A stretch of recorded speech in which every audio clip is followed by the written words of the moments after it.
प्रधानमंत्री के मंत्रिमंडल के विस्तार की खबरों के बीच ये तो पता था कि फेरबदल होगा, नए चेहरे भी आएंगे, लेकिन ऐसे फेरबदल की उम्मीद किसी ने नहीं की थी।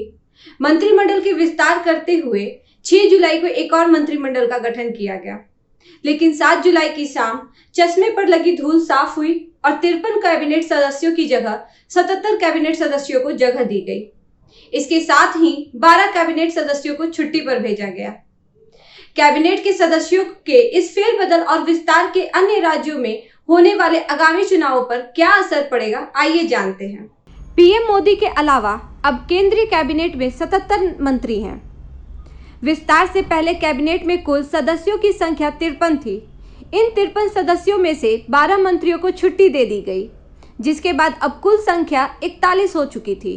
कैबिनेट के इस फेरबदल में 7 सदस्यों को प्रमोशन भी दिया गया, जिन्हें राज्य मंत्री के पद से प्रमोट करके उच्च पद पर नियुक्त किया गया और कैबिनेट मिनिस्टर बनाया गया।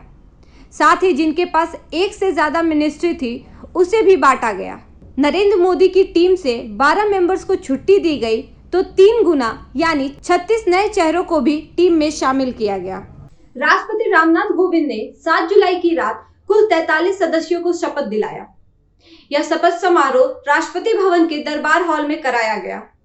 मोदी की नई टीम में नए चेहरों में ज्योतिरादित्य सिंधिया, सर्बानंद सोनोवाल, नारायण राणे, डॉक्टर विजेंद्र कुमार जैसे मंत्री शामिल हैं। कैबिनेट मंत्रियों के तौर पर कुल 15 मंत्रियों को शपथ दिलाई गई, जिसमें 13 सदस्यों ने हिंदी में तो जबकि 2 सदस्यों ने अंग्रेजी में शपथ ली।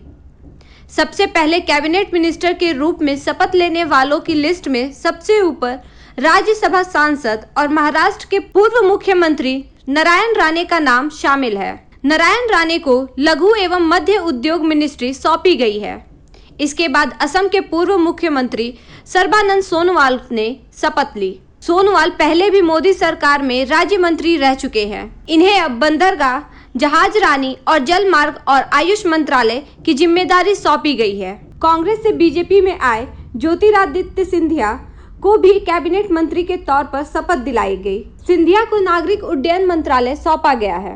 इसके बाद टीकमगढ़ से लोकसभा सांसद वीरेंद्र कुमार, उड़ीसा से राज्यसभा सांसद अश्विनी वैष्णव, बिहार से जेडीयू के नेता रामचंद्र प्रसाद सिंह, हाजीपुर से सांसद रहे पशुपति पारस को कैबिनेट मंत्री के तौर पर शपथ दिलाया गया। किरेन रिजिजू, राजकुमार सिंह, हरदीप सिंह पुरी, मनसुख मांडविया, पुरुषोत्तम रूपाला, जी किशन रेड्डी और अनुराग ठाकुर, इन 7 राज्य मंत्रियों को प्रमोट करते हुए कैबिनेट मंत्री के रूप में शपथ दिलाई गई। वहीं लंबे समय से भाजपा में संगठन का काम देखते आ रहे भूपेंद्र यादव को कैबिनेट मंत्री के रूप में शपथ दिलाई गई। जिन 12 मंत्रियों ने इस्तीफे दिए हैं, उस लिस्ट में पूर्व कानून मंत्री रविशंकर प्रसाद, प्रकाश जावड़ेकर, थावरचंद गहलोत, डॉक्टर हर्षवर्धन, संतोष गंगवार, रमेश पोखरियाल निशंक, रतन लाल कटारिया, संजय धोतेत्र, धोबेश्री चौधरी, बाबुल सुप्रिया, सदानंद गौड़ा, प्रताप सारंगी शामिल हैं। आर इंद्रजीत सिंह और डॉक्टर जितेंद्र सिंह को राज्य मंत्री के रूप में स्वतंत्र प्रभार दिया गया।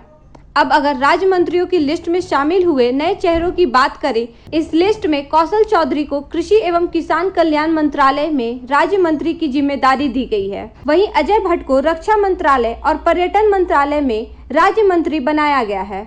भगवंत खुबा को नवीन एवं नवीनीकृत ऊर्जा मंत्रालय और केमिकल एवं फर्टिलाइजर मंत्रालय में राज्य मंत्री का पद सौंपा गया है। आगे इस लिस्ट में अन्नपूर्णा देवी, मीनाक्षी लेखी, राजीव चंद्रशेखर, जी किशन रेड्डी, भूपेंद्र यादव, पशुपति पारस सहित 22 सदस्यों ने राज्य मंत्री के रूप में शपथ ली।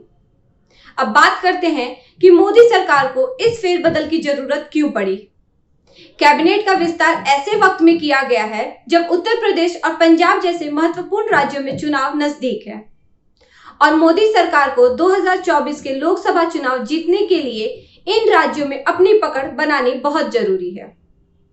ऊपर से मोदी कैबिनेट से 12 मंत्रियों को छुट्टी पर भेज दिया गया है, तो ऐसे वक्त में कैबिनेट विस्तार की जरूरत मोदी सरकार को पड़ गई। ऊपर से पार्टियों की निगाहें 2024 के लोकसभा चुनाव की तैयारियों पर लगी हुई है। इनमें से उत्तर प्रदेश के 6 सदस्यों को मंत्रिपरिषद में जगह मिला है, जिनके नाम इस प्रकार है: अनुप्रिया पटेल, कौशल किशोर, एसपी बघेल, पंकज चौधरी, BL वर्मा, अजय कुमार, भानु प्रताप सिंह वर्मा शामिल हैं। अब यह देखना दिलचस्प होगा कि क्या फर्क पड़ता है इस मंत्रिमंडल के विस्तार से और नए चेहरों के शामिल होने से। मैं निधि आपसे विदा लेती हूँ। मिलते हैं अगले वीडियो में। धन्यवाद।